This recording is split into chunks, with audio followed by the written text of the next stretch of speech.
We followed the lights into the woods. Big mistake. I don't know why I'm doing this. Maybe it's guilt. Maybe it's the kind of stuff that keeps your hands shaking when you hold a fork. Or maybe it's because I haven't slept in 2 weeks unless the lights are on and I know for a fact every window is locked. But whatever. Here it goes. I used to love camping.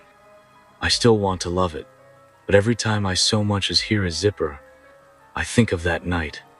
The way the fabric of the tent stretched like skin under a blade. The way silence can feel wet, heavy, intentional. It was 3 of us. Me, my girlfriend Natalie, and her best friend Kels. We were all mid-20s, outdoorsy-ish. Had done Shenandoah the year before, and this year, it was going to be the Cascade Mountains. Remote. Quiet. No cell service. That was the appeal. Natalie found the spot on some backpacking forum, a hidden lake about 11 miles from the nearest forest road. Totally off-grid. The kind of place you don't stumble on unless you're trying to disappear. We parked near this overgrown trailhead and hiked most of the day to get there.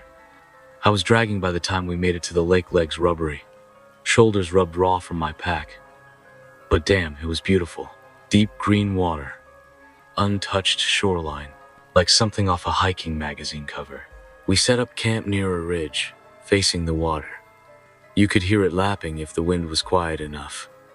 We had an REI half-dome tent, 2 sleeping bags. Kels brought her own. We had those cheesy solar-powered lanterns too, the kind that flicker like little fake candles. I clipped one to a branch outside our tent. We joked it looked like a haunted porch light. If only we knew. It started the second night. The 3 of us were sitting around the fire, drinking that boxed wine Natalie smuggled in her pack.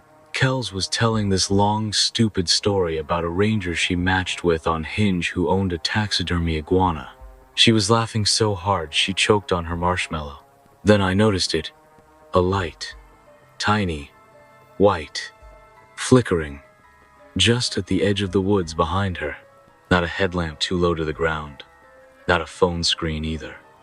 It was weird, like a reflection, but moving, darting behind trees like it was peeking. I asked, "Did either of you bring flashlights out there?" Natalie turned to look. "No. Why?" "There's something over there." They both went quiet. I stood up and walked a few steps out past the firelight. But by the time I got close, it was gone. No sound. No crunching leaves. Just the breeze. Kels said maybe it was a firefly, but it wasn't. I know what I saw. And fireflies don't watch you. That night, I woke up to the softest crunching sound. Like someone barefoot, shifting their weight slowly. I thought it was an animal at first, but it didn't move like one. Too rhythmic. Too deliberate. Natalie was dead asleep next to me. I leaned up slowly, trying not to make the sleeping bag rustle. I could hear it outside right by the corner of the tent, the sound of fingers brushing nylon. Testing it, I whispered. "Hello?" Just loud enough to be heard if someone was there. No answer, but the brushing stopped. Then there was a giggle. I swear to F. King God. I heard someone giggle. Soft. Childlike. Not like a kid though. Like someone pretending to sound like one. I didn't sleep. Neither did Natalie, though she wouldn't admit it. She said it was a raccoon or something. But her eyes said something else. The third day is when shit got real. We were hiking a few miles out to refill our water at a stream we saw on the way in. I was walking ahead, Natalie in the middle, Kels behind. I turned around at one point to say something, and I saw Kels frozen on the trail. "What?" She was staring at a tree trunk, shaking her head. There were shoelaces tied around it, like a dozen pairs, dangling. Some old and faded, some newer. All different brands. I saw a Converse logo, a frayed Adidas, hiking boots with no soles. No reason for it to be there, no trail markers, no obvious message. Kels whispered, Why would someone do this? I didn't answer. I just looked around and realized the forest was silent. No birds, no bugs, nothing. We filled our bottles and practically jogged back to camp. That night, none of us wanted to sit around the fire. We crawled into our tents early. Natalie tried to play some lo-fi music on her phone, just for a sense of normalcy, but it didn't help. The lantern outside flickered again. This time, it wasn't ours. Another one had been placed 20 feet away, same size, same shape. But it wasn't ours. We only brought one, and when I stepped out to grab it, it was gone. No wind, no sound, just gone. I don't know why we stayed another night. Maybe because hiking out at night felt worse. Like something was waiting for that. But I should have trusted my gut. That was the night we heard the footsteps. Not shuffling, not random. Pacing. Around our tent. Circling. Sometimes speeding up, sometimes slowing down. Then silence. Then it'd start again. At one point I whispered to Natalie, "Do you have the bear spray?" She nodded, slid it into my hand. I held it so tight I left fingernail marks in the plastic. Then we heard it. Someone right outside the tent whisper, "I like your light." Natalie gasped. I clamped my hand over her mouth. The voice was wrong. Scratchy. High-pitched. Like someone with a damaged throat trying to sound cheerful. I could hear breathing now. Close. Leaning in. Then, a zipper. Not ours. Another tent. Kells screamed, and everything exploded. When I say everything exploded, I mean it felt like a F. King Warzone erupted outside our tent. Kells screamed loud, guttural, like she'd just been stabbed, and at the exact same time we heard something thrashing, slamming into nylon, something tearing, ripping. There was a zip sound, but it wasn't like someone casually unzipping a tent. It was fast and violent, like someone trying to gut the thing open from the outside. Natalie was already scrambling for her phone, hands shaking so bad she dropped it. I shoved it back into her hands. The flashlight blasted on just as I yanked open our tent flap and stumbled outside barefoot. The air was so cold it punched my lungs. All I could hear was Kells screaming again and the crackling pop of her lantern flipping over in the dirt. I aimed my light toward her tent, and for a second, I froze. Her tent was wide open, like someone had unzipped it from the bottom up and flung the whole front flap open like a F. King welcome mat. The inside was empty. Sleeping bag half pulled out like she'd been dragged. Her pack was on its side. Stuff spilled everywhere. Her hiking boots were still inside the tent. She wouldn't have left without her boots. Natalie bolted out behind me. "Where is she?" she screamed, almost slipping as she ran toward the wreckage. I yanked her back. No, wait. She turned on me, panicked. "She's gone. She's King gone." I swept the flashlight beam across the tree line. The woods looked too still, too staged. There were no animal noises again, and the air had this coppery taste to it like old blood or pennies. Then I saw something, right past the edge of the trees, between two narrow pines. Another lantern, flickering, just like the one that appeared the night before. It swayed a little like someone was holding it at their side, but I couldn't see who. Just the light. And behind it, shapes, blurred movement. I swear I saw a hand pale, knobby knuckles. Then it was gone, just blinked out. Natalie started shouting for Kel, screaming her name over and over like that was gonna bring her back. I had to hold her, practically bear hug her, to keep her from running into the King trees after her. I kept whispering, "That's what they want. That's what they want." We backed away, grabbed what we could. Natalie left her sleeping bag. I left the cooler. My heart was pounding so hard I thought I was gonna vomit. We packed as much as we could into our packs without breaking eye contact with that tree line. Then we heard the laugh again, closer, low and dry, like someone trying to mock a laugh. Like they were imitating a human laugh with a throat that didn't work right. Natalie whispered, "We need to go now. I don't care if it's midnight. I don't care if we King die in the woods, we're not staying." So we ran.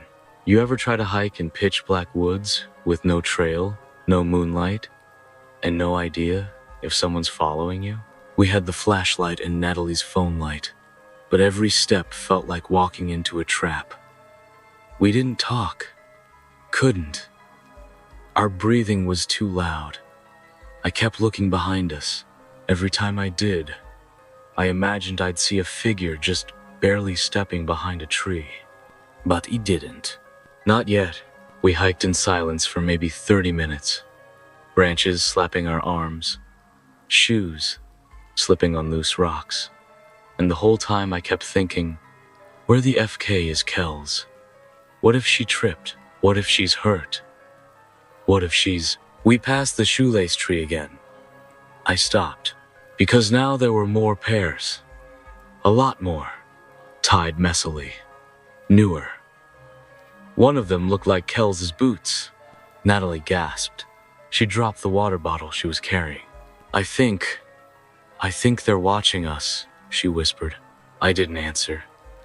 I just grabbed her wrist, and we ran again. We made it to this ridge. It overlooked a kind of steep slope that dropped down into a dried-up riverbed. That's when we heard it. Rustling. Not animals. Footsteps. They were fanning out. I could hear it like multiple people trying to walk quietly, but can't avoid stepping on sticks. I shined the light and caught something move behind a tree. A shadow. Tall. Thin. Wearing what looked like a jacket made of patches. Random pieces of fabric stitched together. Natalie whispered, "Do you see them?" I nodded. "Don't look too long. Keep moving." But then the footsteps came faster. Closer. Branches cracking. Leaves shifting. Dirt kicked. Then a voice from behind a tree. Not yelling, just talking. "You're taking her stuff. That's not polite." I turned and shouted, "Where is she? What the FK do you want?" Silence. Then a slow answer. "Company." Natalie pulled me. "We have to go. Please, please." We took the slope. Slid half of it. My hands got shredded on the gravel. Natalie fell and banged her knee bad, was limping by the time I pulled her up. I thought I saw something watching from above the ridge, but I didn't dare look long. We kept going. Eventually we saw it, the forest road. The old Subaru parked under the trees. I've never felt relief like that. I screamed when I saw it, no shame. We got in, locked the doors, peeled out. We drove until sunrise, until we hit a gas station. We didn't talk, just stared at the road, waiting for one of them to appear in the rearview mirror. We called the cops. Search and rescue. Went out there. Took our statements. Said they didn't find any signs of foul play.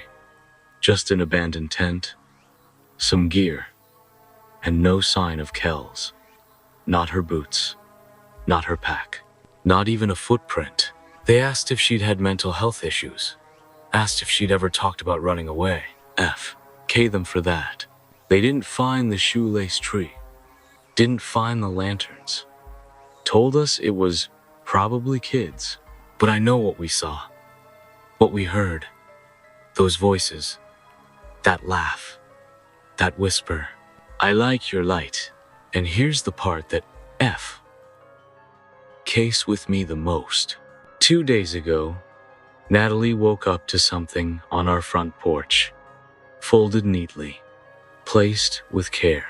A single hiking boot. Dirty. Laces missing. We both recognized it. It was Kells. I haven't told anyone this part. Not the cops. Not my family. Not even Natalie. I'm not sure she'd believe me. And honestly, I wish I didn't believe me either. After we found the boot, something in me changed. Like I'd been pretending for weeks that all this would somehow just fade away. That maybe it was trauma playing tricks on us. That maybe Kells did leave us, wandered off, got hurt. Something explainable. But that boot was like getting slapped across the face by reality. Someone followed us home. It wasn't just a reminder. It was a message. We were being watched. Natalie took the boot inside, sat it on the coffee table like it was some cursed relic. Just stared at it. Didn't cry. Didn't say anything. Just sat there for hours, with her hands balled into fists, like if she let go she'd fall apart. Later that night I woke up to her, whispering to herself in the bathroom. Not praying, not crying, whispering, like she was talking to someone. The door was cracked just enough for me to hear one line.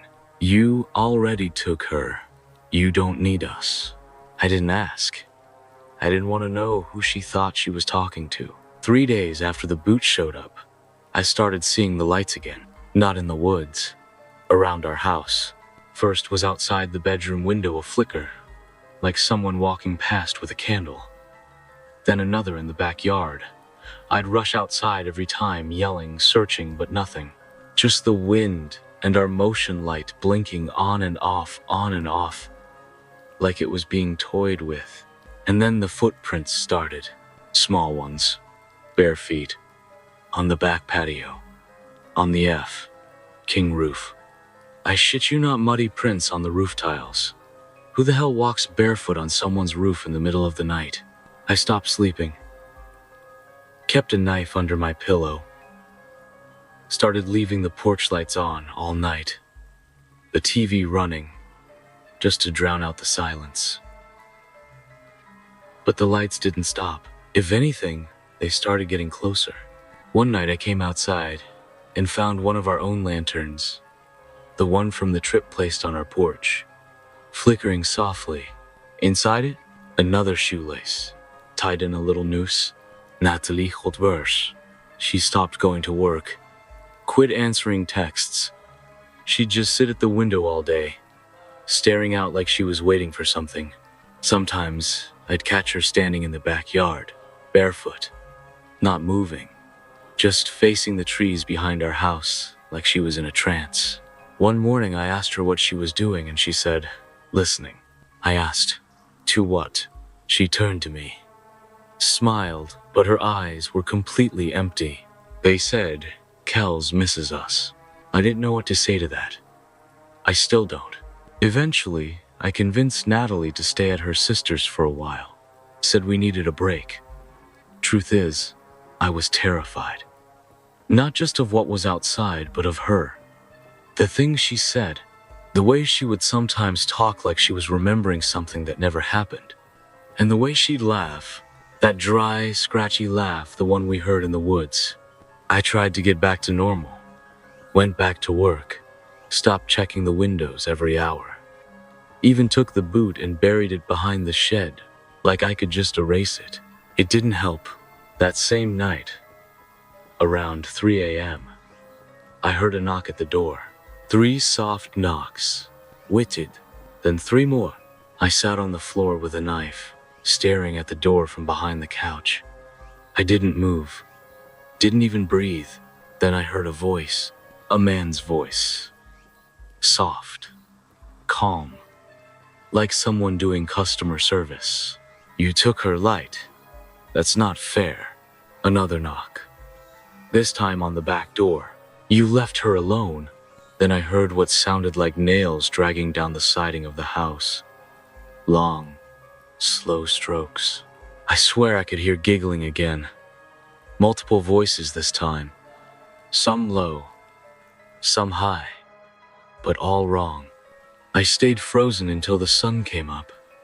When I finally checked the porch, there was a shoe print, one I didn't recognize, in the middle of the welcome mat. And next to it, a Polaroid photo, black and white, faded. It showed our campsite, the lake, the ridge, and in the foreground, Kelsa's tent, still zipped, and someone standing beside it, facing the camera, wearing my jacket. But I swear to you, that wasn't me. A week later, I got a call from Natalie's sister. She never made it to her place, never showed up, never texted back. Her car was found abandoned in the middle of nowhere, engine cold. Doors locked, everything still inside.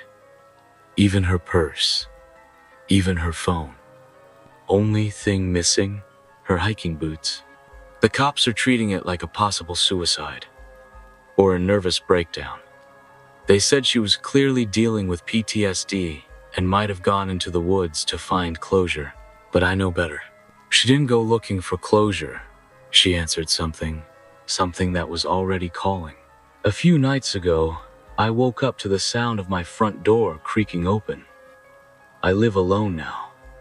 I always lock it. Always. I grabbed the knife, tiptoed to the hallway, heart in my king throat. There was a lantern sitting right in the middle of the living room, flickering like it always does. I stood there, frozen, staring at it for what felt like hours. And then I heard a whisper, inches from my ear. Now we're even. But we're not. We're not even, because I still have dreams where I'm back there, by the lake. But now I'm not watching from the tent. I'm standing in the woods, holding the light, watching someone else sleep.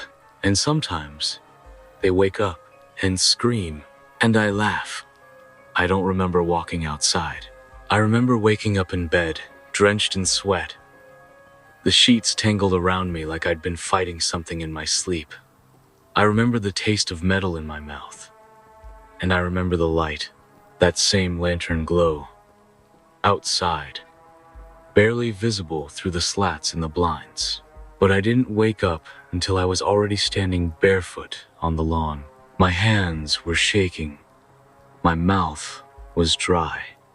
The air was dead, quiet, not just nighttime quiet, hollow. Like sound itself had been turned off. And in the driveway, there was a trail. A perfect line of shoelaces stretched from the edge of the grass into the woods behind my house. One every 2 feet, each one looped. All different colors, some frayed, some new. Just like the tree. Like they were leading me. I should have gone back inside. Should have locked the door. Called someone, anyone. But I didn't. Because I heard it again. She's waiting. It didn't come from behind me. It didn't come from the woods. It came from inside my own head. Like a thought that wasn't mine. I followed the laces. Each step felt slower than the last. Like my feet were sinking into the ground. I wasn't even cold anymore. It felt floaty, like dreaming. The woods behind my place aren't deep. Just a few acres before the land dips into a ravine. But that night, it felt endless. Every tree looked the same. Every turn was wrong. And then I saw the light, not a lantern this time, a whole row of them, hanging from the branches like ornaments, swaying in some wind I couldn't feel, casting these long, crooked shadows like bodies hanging. I took one more step and heard breathing, not mine, slow, heavy, wet breathing, like someone struggling to breathe through a hole in their throat. I turned the flashlight on, and there she was, Natalie, standing between the trees, barefoot, knees muddy, shirt soaked in something dark. Her eyes looked wrong, like they weren't focused on anything, like she was just wearing herself. She didn't move when I called her name, just blinked once, very slowly, then tilted her head and smiled. She says, "You can't keep it." My mouth went dry. I stepped closer, heart thundering, knife in my hand. I said her name again, louder. Then she said something else. "You left me. You left her." And now she's inside. She took one slow, jerking step toward me. I backed up, and that's when I saw the thing behind her. Tall, thinner than anything human. limbs too long, like it had extra joints, draped in something that looked stitched rags, pieces of old tents, shoelaces tied like veins across its arms, and its face, no. Its head was covered by a torn canvas bag with two dark holes where eyes should be. It didn't blink. It didn't breathe. It just stood there, watching. Then it reached out slow, deliberate, and placed a hand on Natalie's shoulder. She didn't flinch. She just whispered, "Come back to the lake. Bring the light." I ran, tripped over the laces, slammed into a tree, ripped my shirt on a branch, didn't stop, didn't turn around. I didn't stop until I was back at the house, slamming the door shut behind me, locking every bolt like it made a difference. When I looked down, I still had the flashlight, and in the other hand, a shoelace. I don't remember picking it up. The next morning, I checked the woods. Every single lantern was gone. No footprints. No laces. Like none of it ever happened. But there was one thing left behind, nailed into a tree just 10 feet from my fence line. A Polaroid. Another one. It showed me, standing on the lawn, looking at something off camera. Only I wasn't holding a flashlight. I was holding Natalie's hand and smiling. I tried to burn the photo. Did catch. Tried to shred, it wouldn't tear. The paper bent, but no matter how hard I pulled, it stayed whole. Finally, I threw it in the trash, buried it under food scraps, took the bag out to the street. The next morning, it was on my nightstand. I left town after that, took what I could fit in my car, and drove east. No plan, no destination, just far. But it doesn't matter, because it's not the woods that are haunted. It's not a place, it's the light. First night, at the motel, I saw one in the parking lot, hanging from the rearview mirror of an old truck that wasn't there when I checked in, flickering, just like always. The next day I got a voicemail from a number I didn't recognize. No voice, just breathing. Slow, wet. And in the background, a girl laughing. 2 days later, I found another boot on my windshield. Not Kels's, not Natalie's. Mine, the one I lost, sliding down the ridge. I think they're collecting us, piece by piece, memory by memory. They take your face, your voice, your choices, until there's nothing left but a flickering light hanging in the trees. The worst part? Last night I had a dream. I was standing by that lake again, but I wasn't me. I was holding a knife and walking toward a tent. And inside the tent, someone whispered, "Please, don't."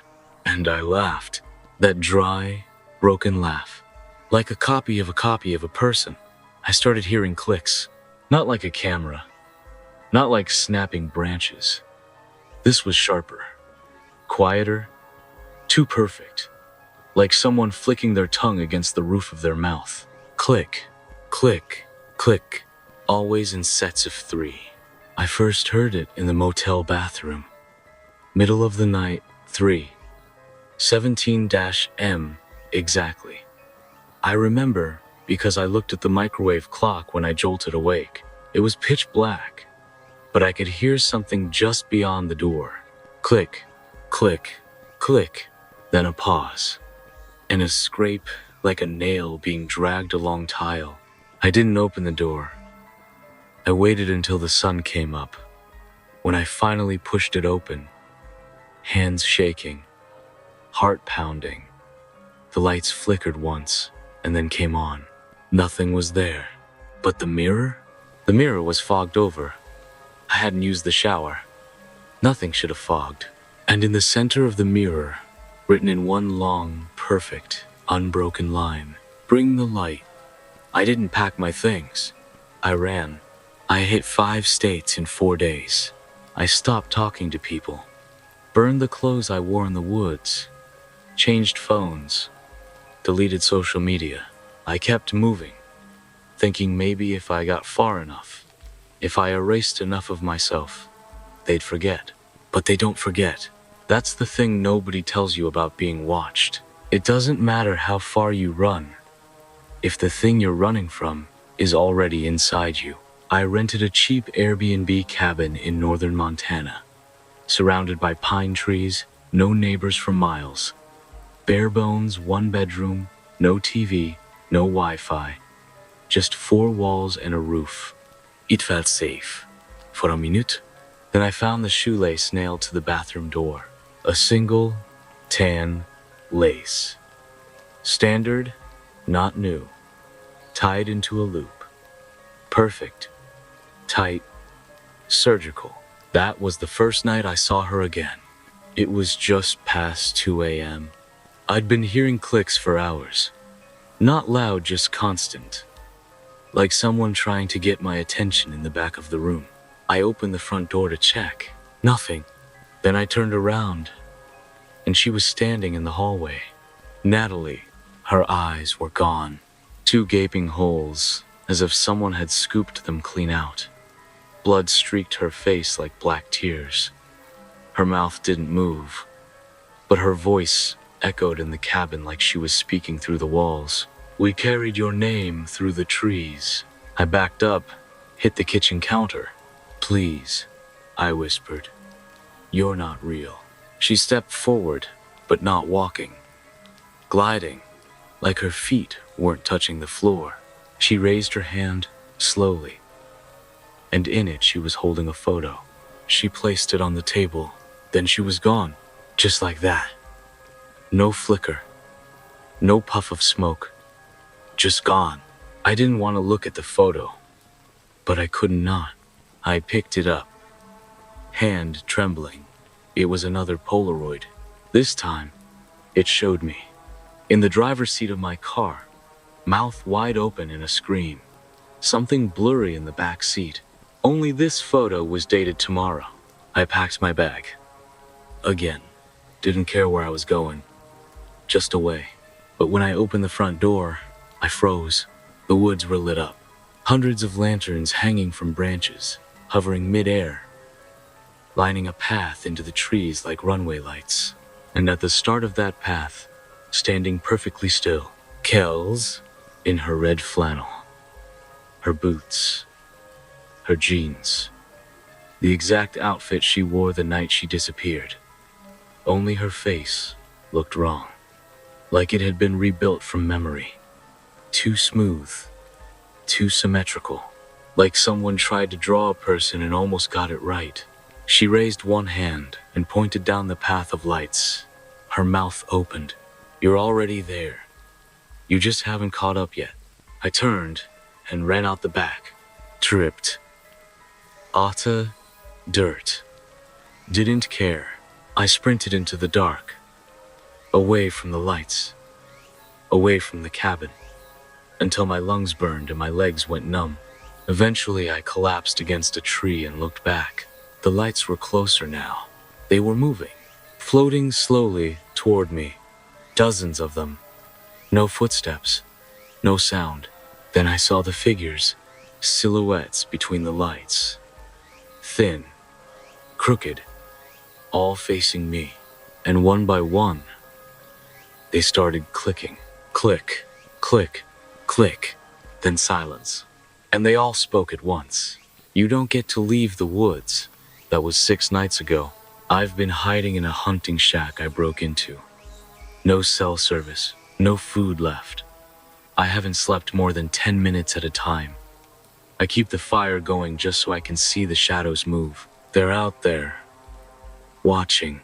Sometimes I hear Natalie's voice. Sometimes it's Kells. Sometimes it's Mina, begging me to come outside. This morning, I woke up to find something nailed to the inside of the shack door. It was my journal. Pages missing. All but one. It just says, bring it back, finish the circle. One more light, one more laugh. And below that, a crude drawing of a tent. And 3 stick figures. One crossed out, one smudged, one still clear. Me. I think the lake was never the beginning. It was the invitation, and we said yes. I tried to end it last night. I had a flare gun. Found it in a busted emergency kit stashed in the hunting shack. One of those old orange tubes, dusty but still loaded. I thought if I fired it into the trees, maybe I'd scare them, or call someone, or burn it all down. But when I stepped out and looked into the forest, there was no forest, just fog, thick, endless, white, like the whole world had gone blank, and in the center of it a single lantern, flickering on the ground like it had been waiting, like it had been left for me.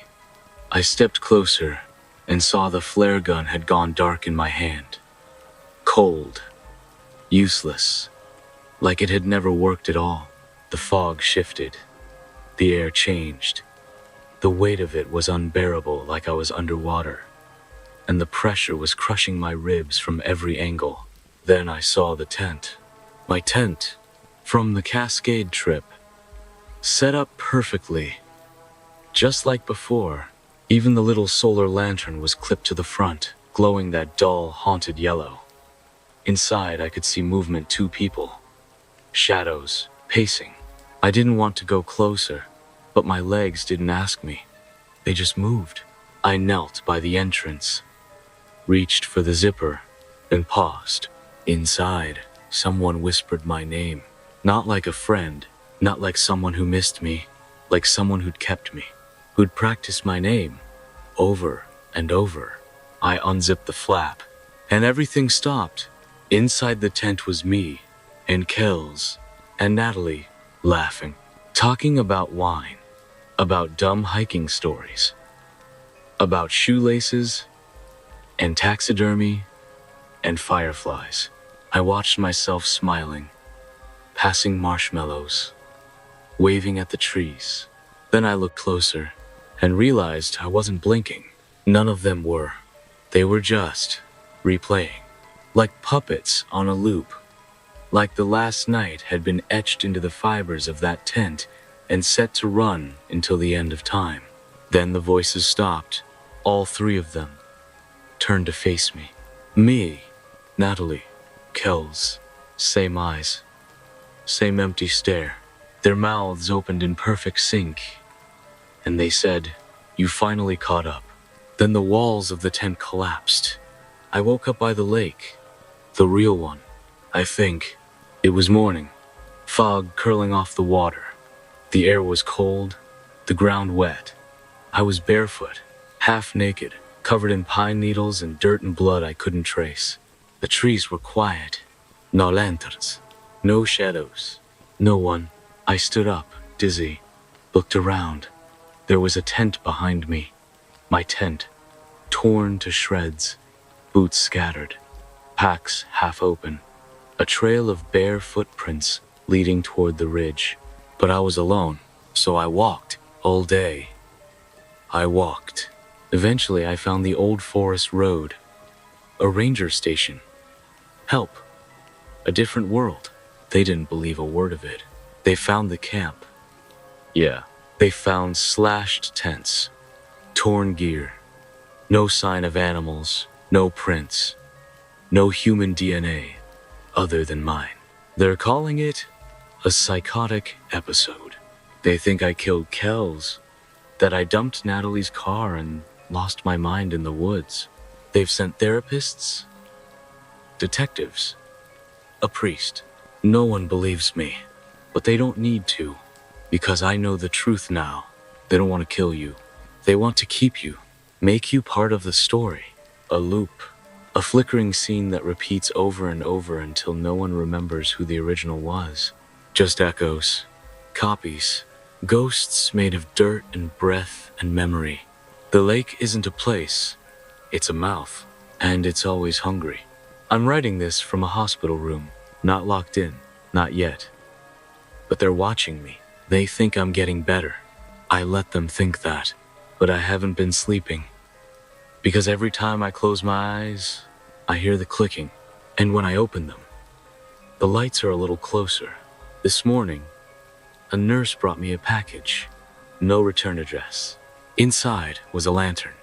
still flickering, and underneath it folded, like a goodbye note, a piece of nylon fabric from a tent, with my name stitched into the corner in red thread. I think it's almost my turn, and if you're reading this, if you ever see lights where they shouldn't be, if you ever find a boot, or a lace, or a photo that shouldn't exist, don't follow them, don't answer the whisper, don't unzip the tent, don't laugh back, because once they have your light, they never let it go.